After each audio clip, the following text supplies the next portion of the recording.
Okay, there we go. Hi folks, it's another week. This is also the first week actually. First week of our participation, well my participation with Gamers Outreach's yearly October Spooktacular. So far we have earned them about $60 worth of charitable donations. That's quite sweet. Thank you all for participating so far. We've played some games. We've finished up playing Detention, which I've been meaning to play as I said during the stream for the longest time. That was a pretty good one. It wasn't the most involved game. I kind of feel the walk-run cycle, especially for that game, could be sped up a little bit to make it a more fluid experience. It's a bit of a problem with walking games like that, where it's all narrative, right? And narrative means that it has to rely heavily on what was I thinking? Because I just got like a reply from Team YouTube. Ignore it as always. Right. Well, I was saying the pacing of a game really matters if it's a narrative style puzzle game, right? Which Detention was. So it's a 2D game. You wander around between rooms to solve puzzles. The puzzles were, I felt, pretty well designed for the set places they were in. It made a narrative sort of sense that the solving the puzzle itself also meant addressing some of the game's themes, right? And the game has some deep, dark themes. The game is, of course, by Taiwanese studio Red Candle Games, and their first two games were both horror games of various kinds, all heavily involving Taiwanese culture of the 1960s, 1970s, 1980s, right? Like Taiwanese culture during the time of the White Terror and martial law by the fascist KMT government. So that was certainly not the lightest read, but quite appropriate because horror shouldn't be particularly light, right? It's hard to find a laughing matter with games like that. But it was quite good. I only finished the bad end though, because unlocking the good end requires you to answer like a sequence of questions with very specific answers, and it's kind of hard to tell at first glance what these answers are supposed to be, even having played through the entire 2-hour set of the game. But it was quite good. It was quite good. If you ever have a chance to play Detention yourself, absolutely feel free to do so. It is on Steam. Devotion, the game afterwards, is not on Steam. But Devotion was the first game I played. You can actually find my VODs of my playthrough of Devotion on this very channel from 2 years ago. So all the way back in the archives. I did stop streaming regularly on YouTube after all. I am forcing myself to do weekly Zatsus to keep this channel like active, right?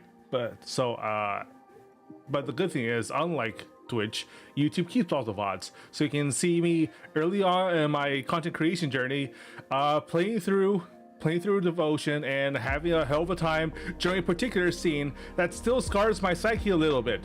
I really don't like it when people go for the eyeballs. Mild spoiler alert, some oracular injuries are involved. But yeah, both Devotion and Detention are by Red Candle Games, but funny enough, I know what their next game is. They've publicly announced it, and it's not a horror game. It is in fact a Souls-like 2D platformer. No, not even Souls-like, more like Sekiro-like, because it heavily relies on a parry mechanic. Ever heard of Stasis games? I have not. I'll look that up right now actually. Stasis game. Stasis.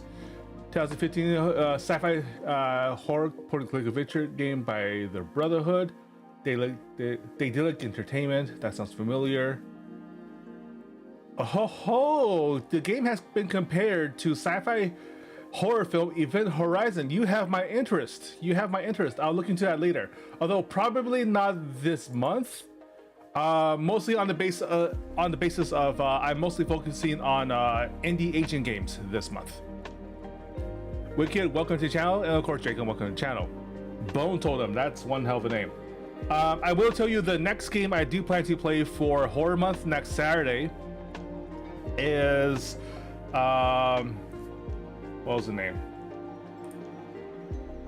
Welcome to Kowloon. Welcome to Kowloon, which is also an indie horror game. It's a 3D horror game. Probably has a little more overlap with Devotion than Detention and stylistically. And Kowloon, it's a personal favorite setting of mine. I have not grown up in Hong Kong. I don't have any family in Hong Kong, but I have visited the city a couple times for visa-related purposes. One time, completely my own fault. Kowloon has always fascinated me. It is one of the rare examples of a true, what's the word I'm looking for?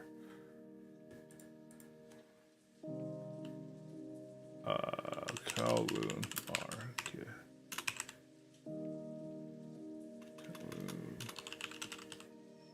Archipelago is a series of islands. Architecture, it's a word that starts with A. Arcology. Right. The Kowloon Walled City can be considered an organic arcology, as in like it's a man-made what's the word? How would you define arcology actually? Arcology definition. Let's see. Ecology. Let's see. Okay, so the word itself, ecology, is a portmanteau of architecture and ecology, right? It's an artificially made ecosystem, right? The Kowloon Walled City took what used to be a British military base, and during the handoff between the Brits and China, or long before 1999. This is long before that.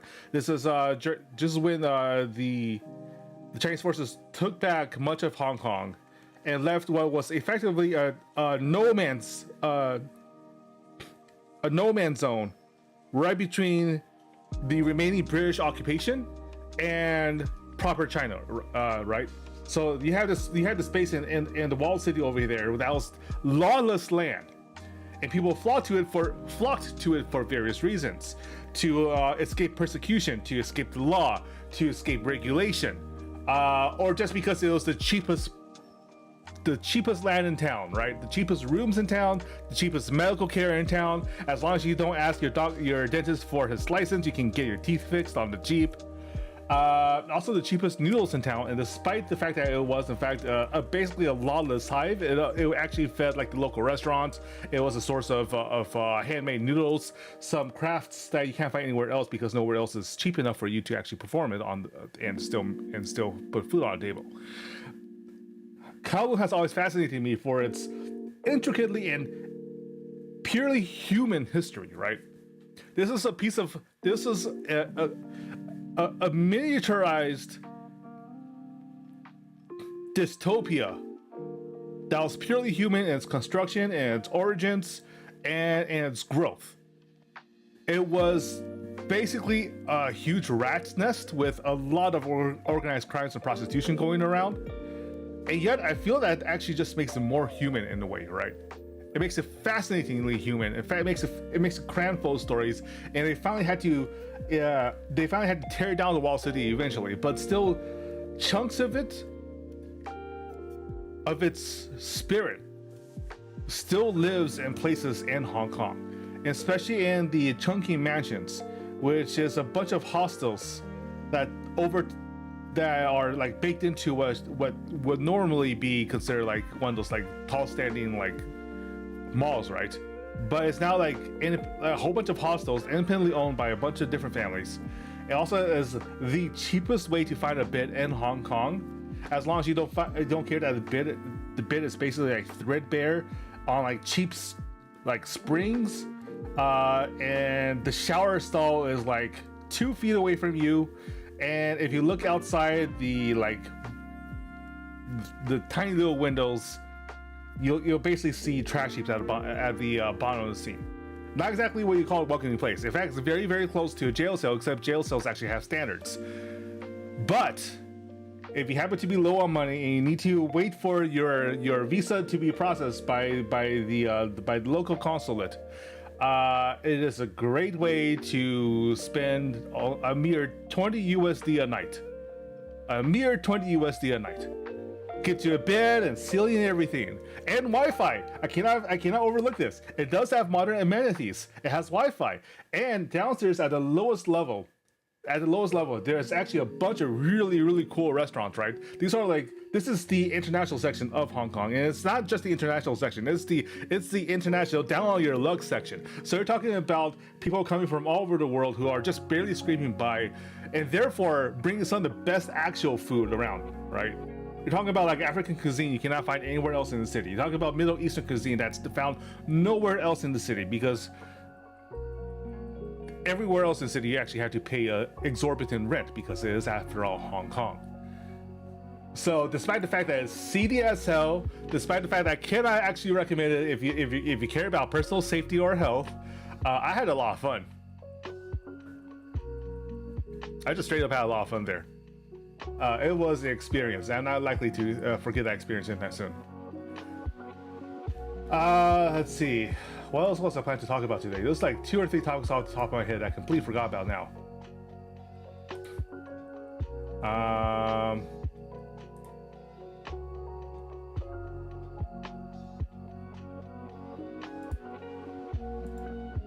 Damn, brain freeze.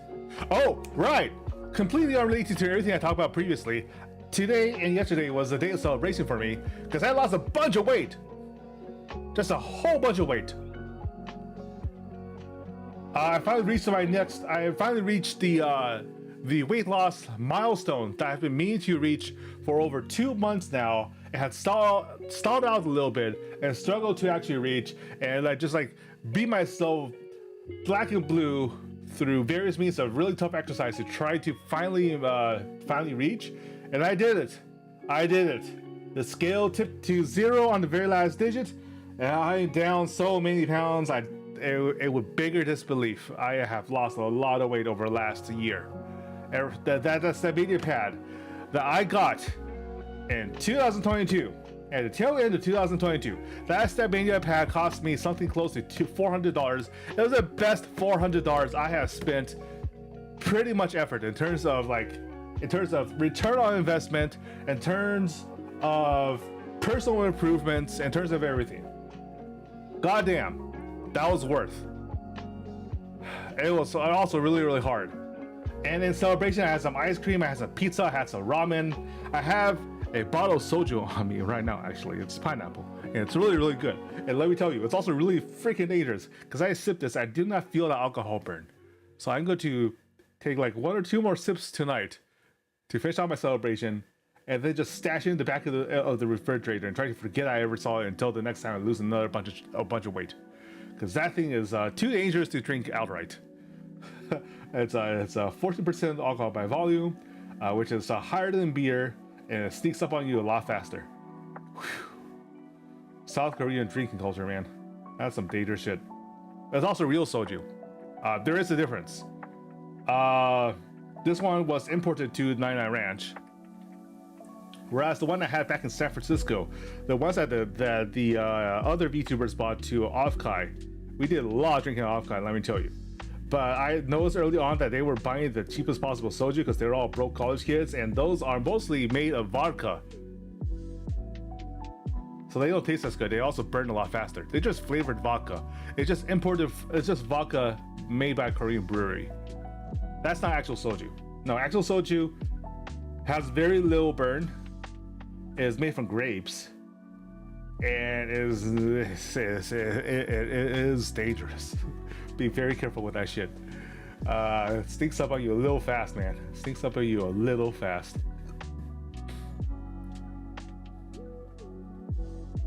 Let me see.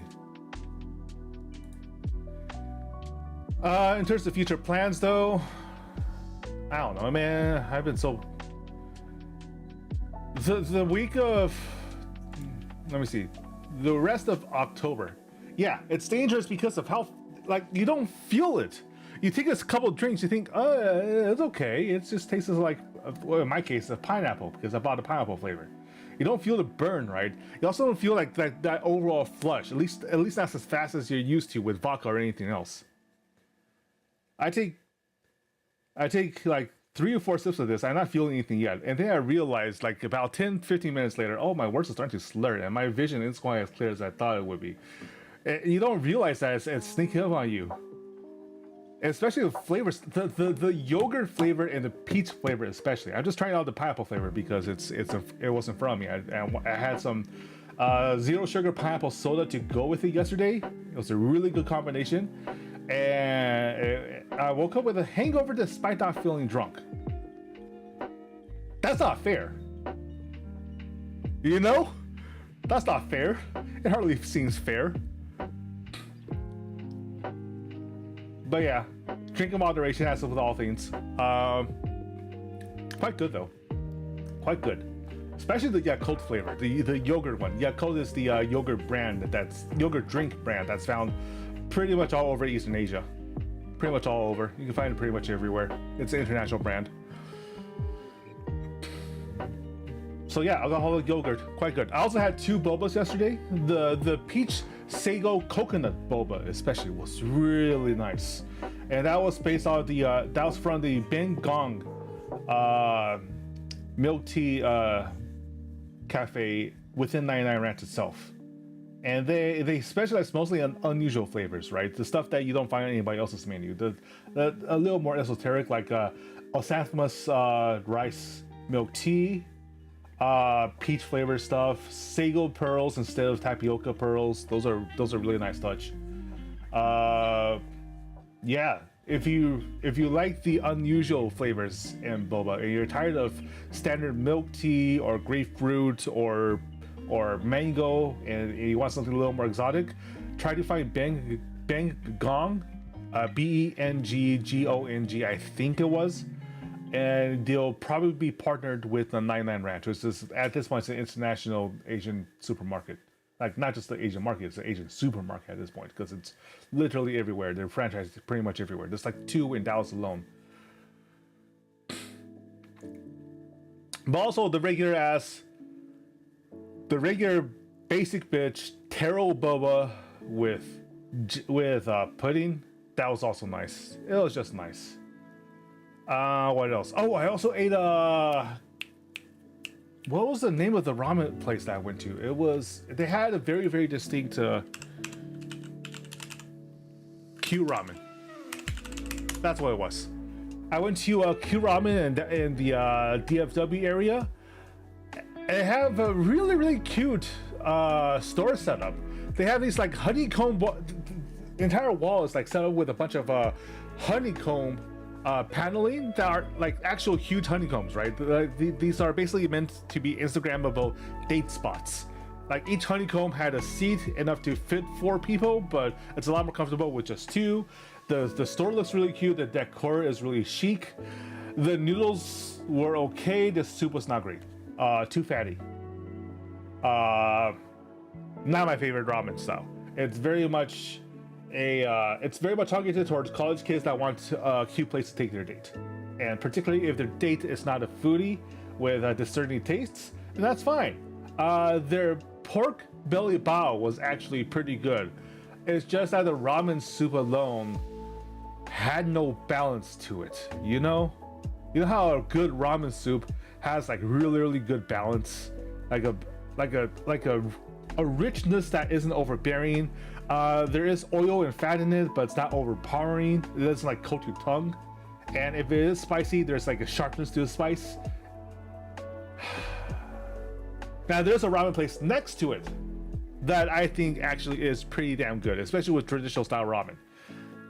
But it's also really old school in its like presentation, right? So unfortunately, you can kind of see why there is space for these 2 ramen shops. You want something that looks good for the Instagram, and you want something for the foodies, and yeah, you have both.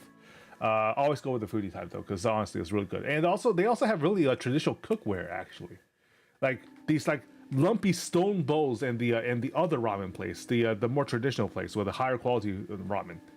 And I like those a lot. It feels really old school. I like that kind of like that aesthetic, you know. If I'm going to be sitting down in a restaurant and picking out ramen and eating way too much, which I really did because I kind of feel sick afterwards, and then I just walked it off. I ate so much yesterday. And that was even long before the curry pizza. Listen, this is making me sound like a fatty, which I kind of am. But the fact of the matter is, I struggled to lose those 10 pounds. I deserved my ramen and pizza yesterday. I deserved it. I am not making any excuses for myself, and I'm also not going to be ashamed about it. I struggled to earn that ramen. I'm just disappointed I didn't go with the other option. That was less fancy, but also tasted better. You know. Oh, actually, even before that, I was actually planning to go to the Coco curry shop that opened in the same shopping center, but couldn't because it's really popular for some damn reason that I have not had a personal privilege of finding out yet. And the wait list was over an hour long when I checked. I was hungry then. I was starving.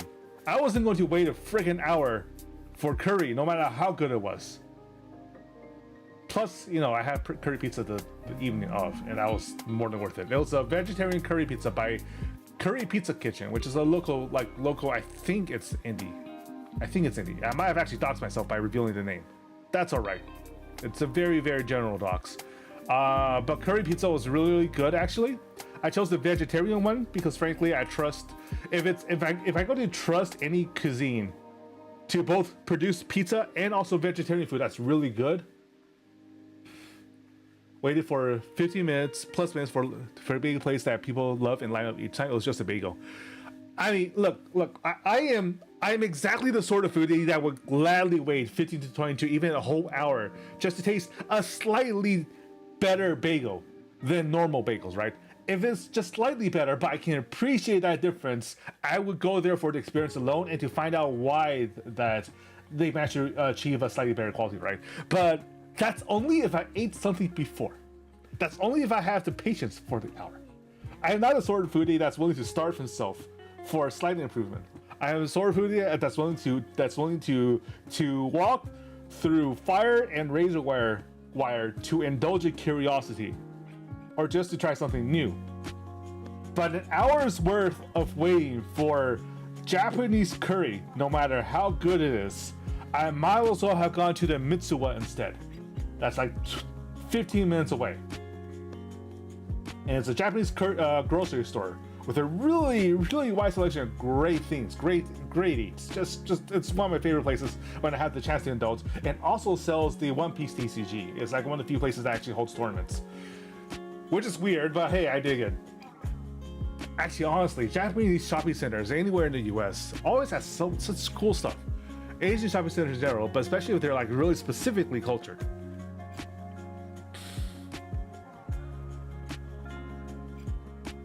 I should go to Mitsuwa next time. There's a lot of goodies there I haven't tried yet. And Japanese beer.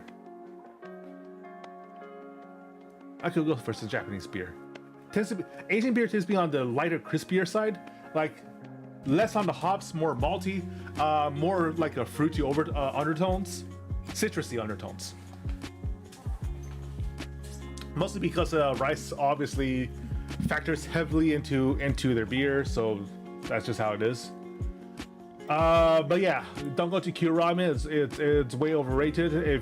Unless of course you're bringing yourself on a date. I probably should have tried the omu rice actually, because they do have that fancy Instagram-worthy omu rice where if the omelet comes as like a football-shaped oval, and they put it on the fried rice, and they take a knife to the omelet, and then it spills out into this gooey egg sauce over it, right? Because it's not fully cooked yet. And the thing is, I want to try to make the omelet just because it looks good. And the ways that Japan makes scrambled eggs, they do put a bit more seasoning and a little bit more sugar, so it doesn't just taste of eggs, right? So that sounds like a pretty good deal to me. There's a reason why omu rice is basically the comfort food of Japan, right? And curry, because of the Navy and its long history with making individual curry per ship. But I digress. The omu rice is tricky to make. You need a very well-oiled pan, preferably non-stick, a very fine degree of control over the temperature and over how quickly the egg curdles, and achieving that consistency where if you split it open it becomes a sauce is so damn hard. I have seen so many people fail, and I don't have the right type of pan to do it well with. I really want to try. I could probably do it with the flap-on skillet, actually. Could probably do it. I'll look into it. Because it is, after all, keto friendly. Which is how I lost so much weight. But yeah, I'm gonna need to go clothes shopping again because I am running out of pants that don't just slip off my waist. And the pants I do have, I need to use the belt all the time now, which is a little annoying. But hey, at least it's comfortable, right? And hey, a chance to refresh my wardrobe is always good. It is after all. Finally, properly autumn. We are finally seeing like midday temperature that's below 80 degrees. And let me tell you, I think I've mentioned before, but I live in Dallas right now, right? At least in the Dallas area, not like the city.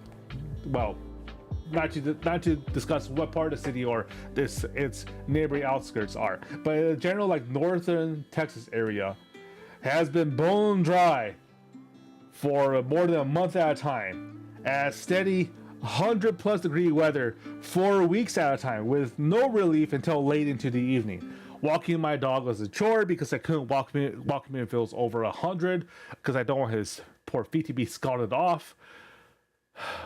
Breathing was a chore because the air itself is super heated. I bought new tank tops for the first time in God knows how many years, just so I could exercise without killing myself from the heat. It was freaking miserable. I don't want to see what the power bill is like. So we're finally in autumn, which means, most importantly, beyond all my whining and complaining about the heat, most importantly, it means I can change out my wardrobe, right? I can toss out the t-shirts that have been thoroughly soaked through with sweat over the last few months, and put on some long sleeve shirts, put on some jackets while I'm walking around town. Try out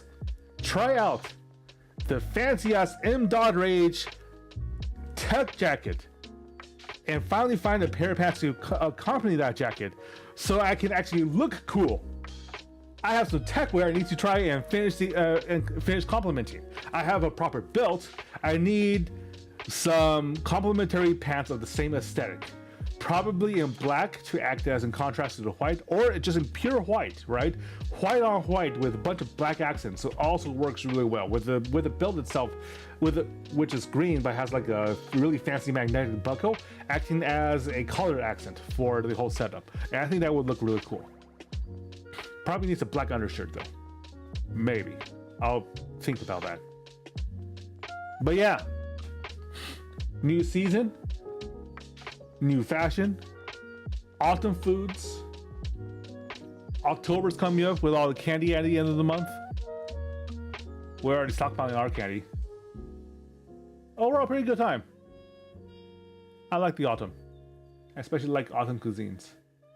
Oh, they're gonna be nice. But yeah, it's been a good week. My mental state has been a little healthier than it was previously, probably because I'm streaming a little less and more structurally. I do think I need to start, now that my mental state is starting to feel a little better, I should be making more collabs again. Prior to this, I was supposed to have a collab with a content creator I met at Offkai, but unfortunately they've had some major personal issues that precluded their streaming for the last couple of months. Hopefully I'll hear further soon.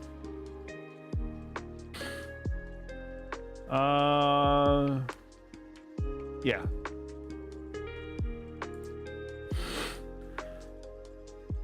For what to expect this week, I think it's kind of obvious, right? I'm trying to just keep to a consistent schedule and consistent content output without trying to meddle with everything too much.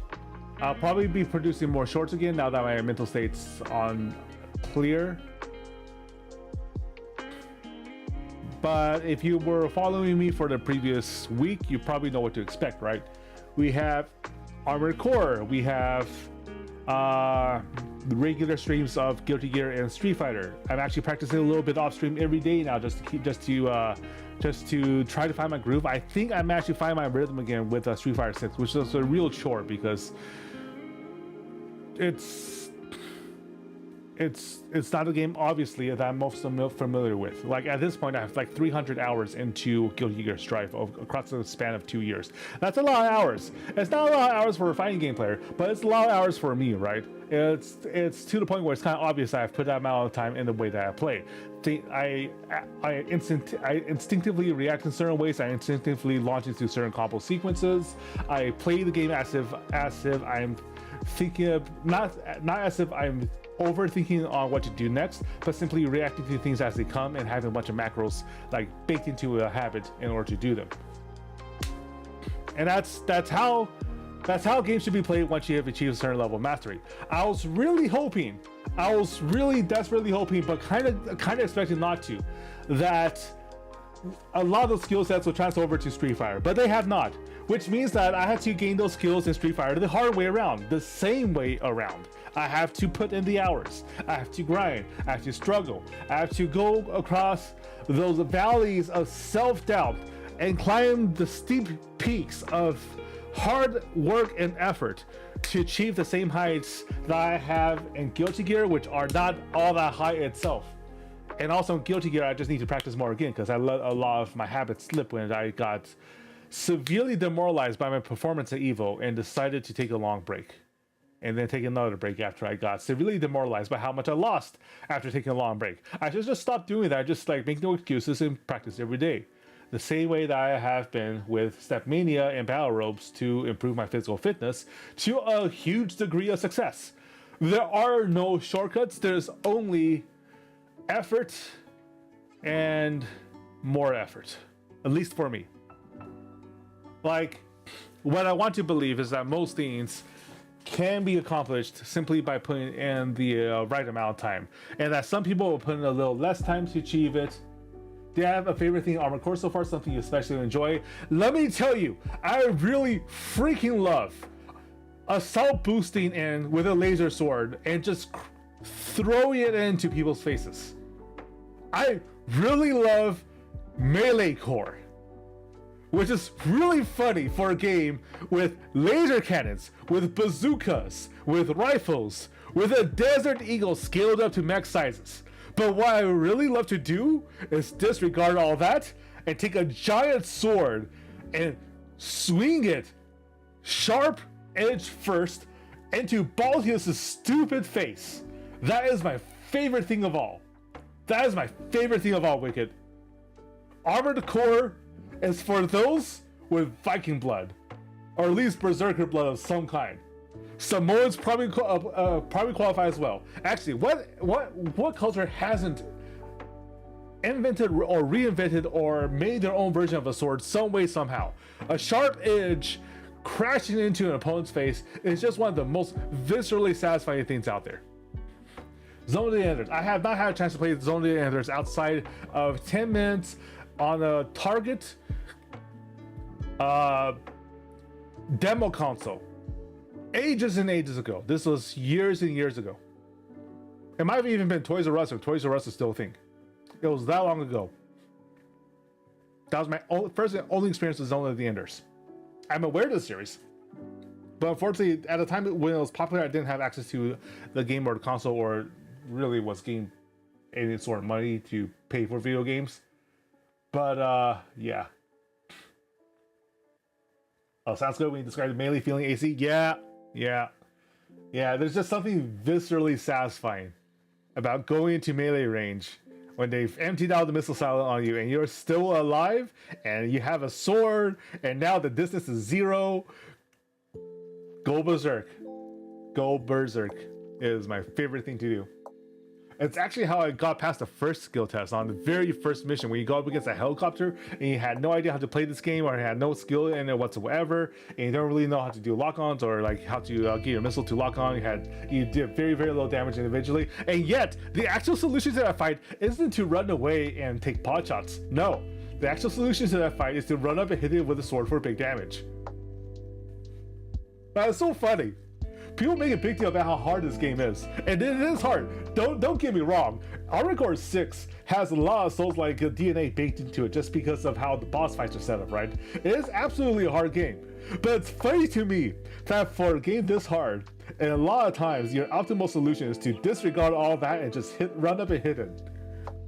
That is funny as hell. I appreciate that.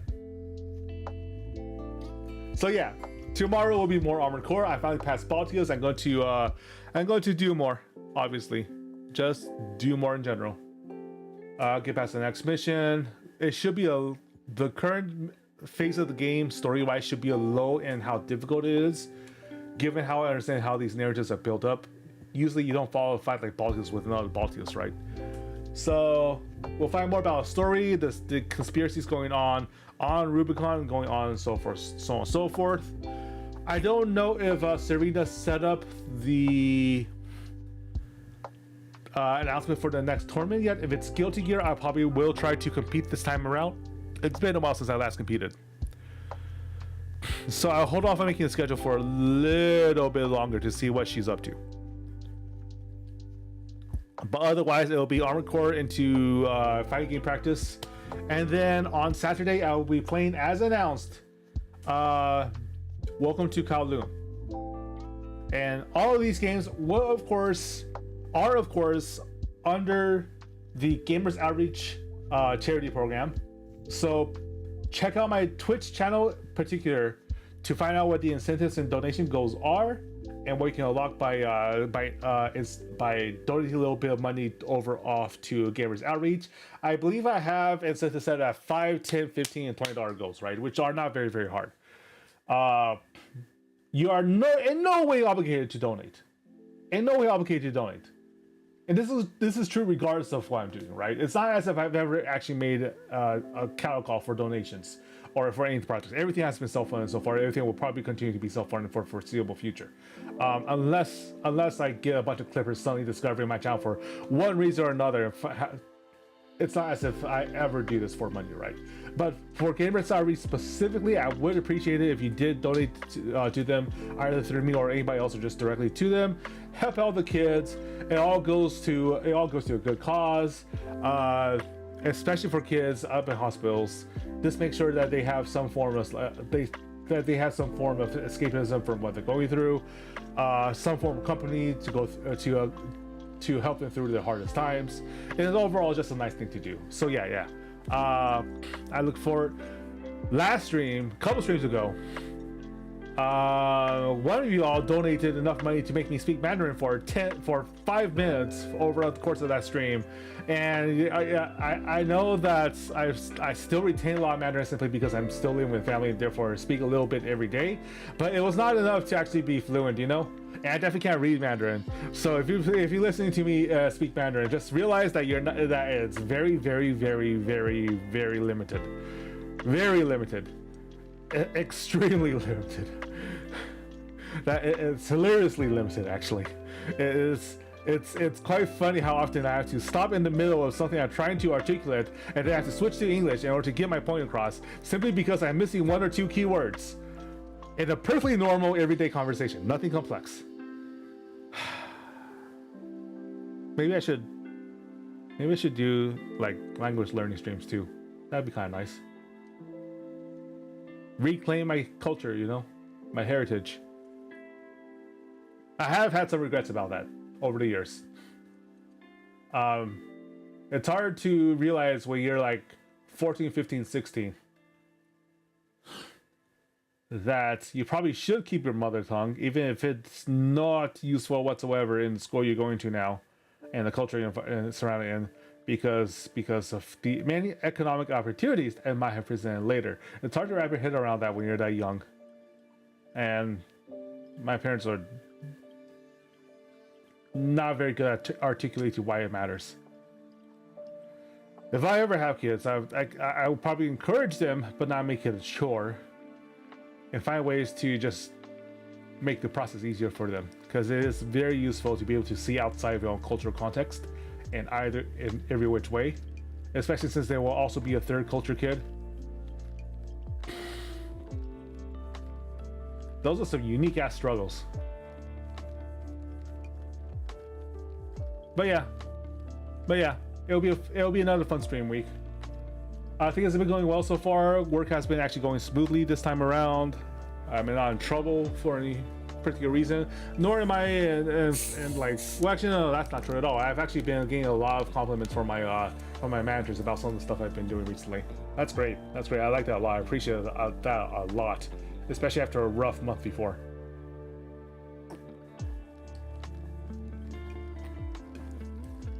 I don't know them well enough to know whether or not, or at least how much of it, what ratio of it's genuinely impressed by what I've been doing versus feeling obligated to be nice to their colleagues and especially their reportees. But I appreciate either way. I'd still rather not be working quite nearly as hard, but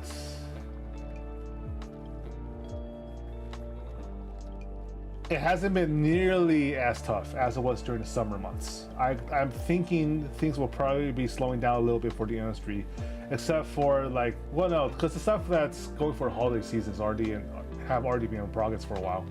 So I guess the main thing is just that the main thing we're looking forward to is a relatively light November because there are 2 breaks for us. I like that a lot. And then December, because of the unique qualities of this industry, we actually have 2 whole paid weeks off where nobody's in the office or technically online. If you try to reach out to any of our clients, you're just going to get like an empty tone on the phone. That's great. That's great. I like that. After the sheer amount of work I've put in during the summer months, and the sheer amount of like headache and heartache and trying to find time for my own shit while still doing full-time work, I want, as soon as I'm sure that we're not going to be crushed with work leading up to holidays, I want to produce a lot more content, right? I want to take advantage, especially of those 2 weeks at the end, to do some cool ass shit that I've been meaning to do but have been too busy to do before. Especially for the second story, right? Especially for the second story. Like, early on this year, I published my first short story. It wasn't very good, but I was proud to have finally not just finished writing and editing it, but also voicing it, and then editing the voiceovers, and then finding the art clips to accompany the story to give it a little more aesthetics, and putting all that together as a solo man team, as a solo man operation to release that. Taught me a lot of important lessons about how freaking hard content creation is, but also how fun it can be.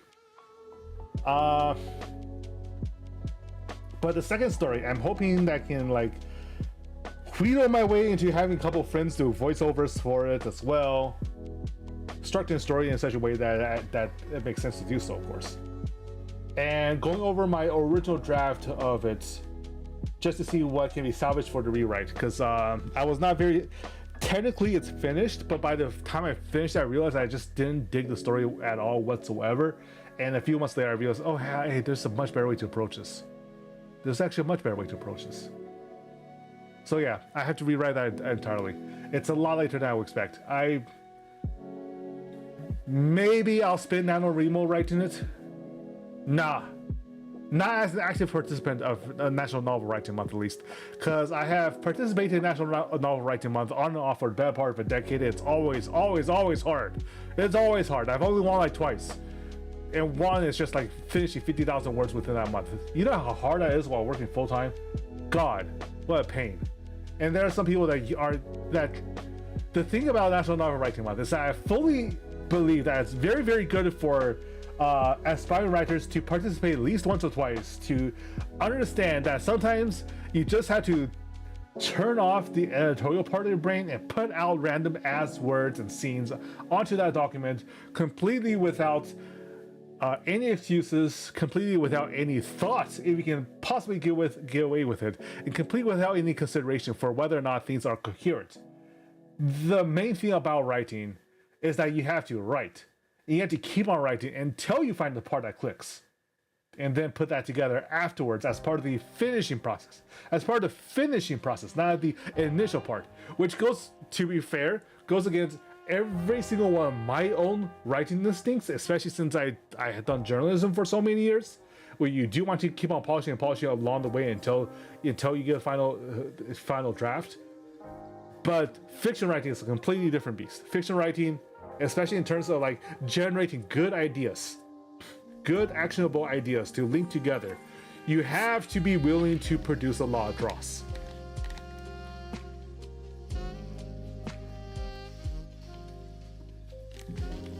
But that's for aspiring writers. And that's only if they don't already have something that they need to edit down, which requires a different level of skill. It requires a different sort of eye. Like, in order to write, you have to let loose of your criticality. And in order to edit, you have to firmly grip it for every single word, for every single line, and for every single scene. And I do have a very good idea of how to rewrite this new story now, but it's hard.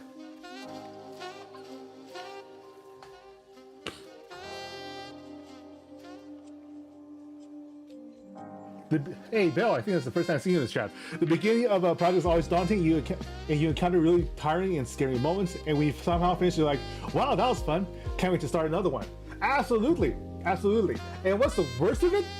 Is that it doesn't matter how experienced you are as a writer. This is just a permanent part of the creative process. We got word from none other than Neil Gaiman that every single time he writes a book, his editor always gets a call from him about halfway through from him complaining about the book being complete loss, a complete waste of time. He doesn't know if he can write anymore. And then she'll say to him, "Oh yeah, you're at that point again." He'll say, "What point are you talking about?" That point. You always reach that point in the novels every single time, and then you finish it. It's all fine.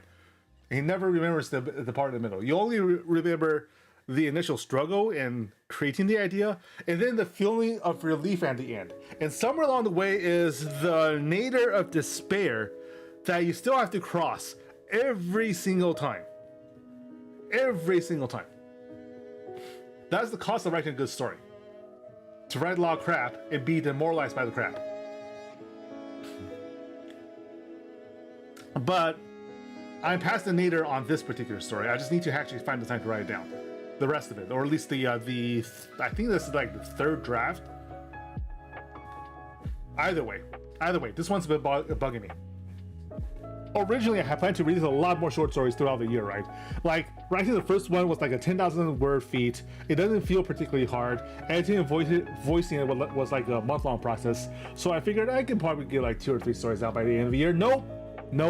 Because that also coincided with me starting this current gig, which happened to be really hard full-time work. So I've had, it's been a struggle just to find time to read, much less write. And for me, reading is a very, very critical part of the process, because I cannot write for shit if I'm not reading good shit.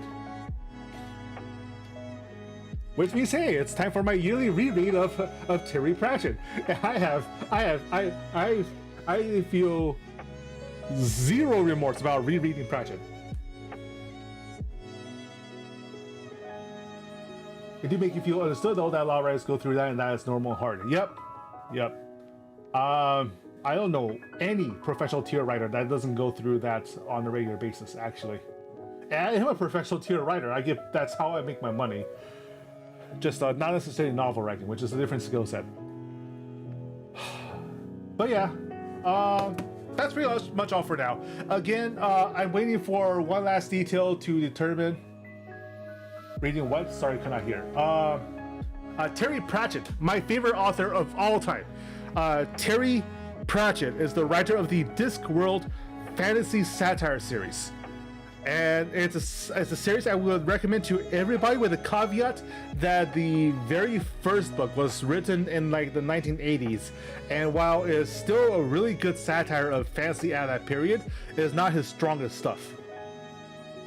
Yep, Terry Pratchett. Just look that up. It will probably be the first result of any Google search you can think of to make. In general, probably the very best satirist of the 20th and 21st century. And I would heavily recommend starting with Guards, which has the dragon.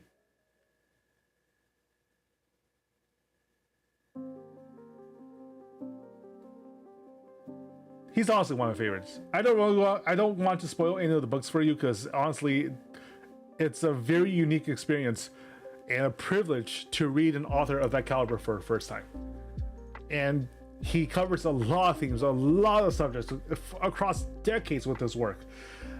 with the unfortunate caveat on two ends, right? I mentioned his early stuff, but also his last few books was written when he was afflicted with terminal Alzheimer's. And although a lot of the themes he explored there are still very concise and brilliant, the changes to how he wrote his books at a time was very, very, very apparent, and honestly suffered as a result of it. I think the last book actually suffered the least, actually, but that's because at that point his daughter was brought in, who's also a very successful writer of her own. Actually, Rihanna Pratchett's actually less well known than her dad, but still very respected, and that's because you've probably played the game she's made, or at least contributed to the writing to. She was the writer for the reboot of the Lara Croft Tomb Raider series, the grittier version with the actual like emphasis on storytelling. She was responsible for that.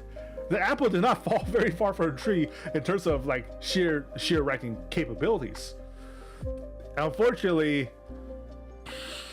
the apple fell very far from a tree for a lot of the adaptations for the Discworld series. She was not happy with the short-lived Netflix Discworld version of Discworld, rather. It was not very good. It was in fact a tremendous flop, written by people who are not fans of Pratchett. Very apparently so. So dumb. Lots of good theater plays and movies though, because theater plays they're always strictly written by fans. But yeah, read Pratchett. Follow my social media. I am on both Blue Sky and on threads.net under the same name, Lucian Zinner. As I am on Twitter. I'm not planning on leaving Twitter anytime soon, but Twitter is probably not going to give us a choice of whether or not we stick around, because Elon Musk is a fucking idiot. I have no qualms about saying so in public, under any name and under any circumstances. Elon Musk is a fucking idiot. But I will be publishing my schedules on there, and all I'm waiting for now is confirmation about what game we're playing for this week's Virtual Snowdown. Yeah. So yeah, follow me on all major social media platforms basically, and I'll probably even put up a community post on YouTube now that I remember that I have access to community posts on YouTube with my schedule for the week to look forward to. My streams will be mostly on Twitch TV under, again, Lucian Zenner. It's pretty much the same name all around, no spaces or anything. Which, you know, it's nice to have an original name like that, even if the name is nonsense to anybody but me. But yeah, thank you all for following. Thank you all for hanging out with me for this week's Zatsu. And I will see you tomorrow for Armored Core 6. As always, my friends, eat well.